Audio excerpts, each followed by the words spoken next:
Luther వెస్ జన్మస్థలం United states of you దర్శన స్థలం యునైటెడ్ స్టేట్స్ ఆఫ్ అమెరికా.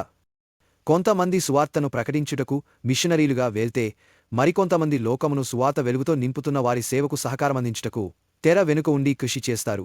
వారు అందుకున్న పిలుపులో వ్యత్యాసము ఉన్నప్పటికీ వారందరూ కూడా తమ పరలోక యజమానునికి సంపూర్ణ సమర్పణతో సేవ చేశారు.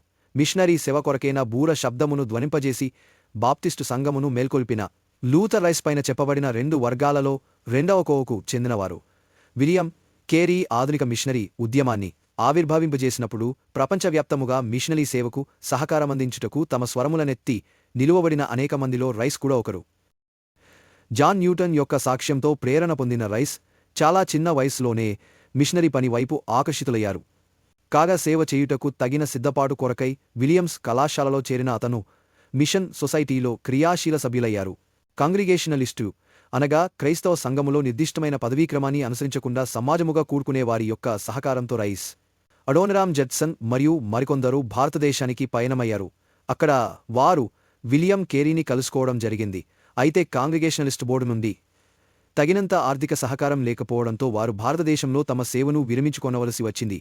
కాగా ప్రపంచవ్యాప్తముగా సువార్త సేవ జరుగుటలో పాలుపంపులు కలిగియుండవలసిన బాధ్యతను కలిగియున్నామని క్రైస్తవ సంఘముకు గుర్తు చేయవలెనన్న దర్శనముతో అమెరికాకు తిరిగివెళ్లాలని నిరాయించుకున్నారు లూథర్ రైస్.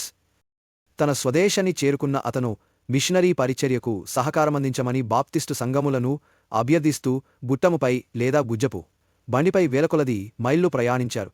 మిషనరీ సేవ పట్ల ఆసక్తి కనుపరిచిన సంఘములను అతను ఏకీకృతం చేశారు.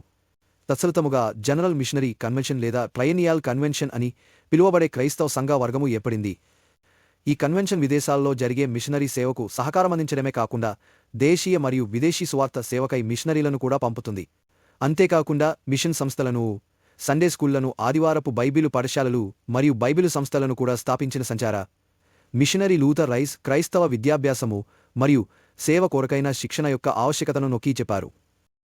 రైస్ తన పరిచర్యలో బాధలను మరియు వ్యతిరేకతను కూడా ఎదుర్కొన్నారు.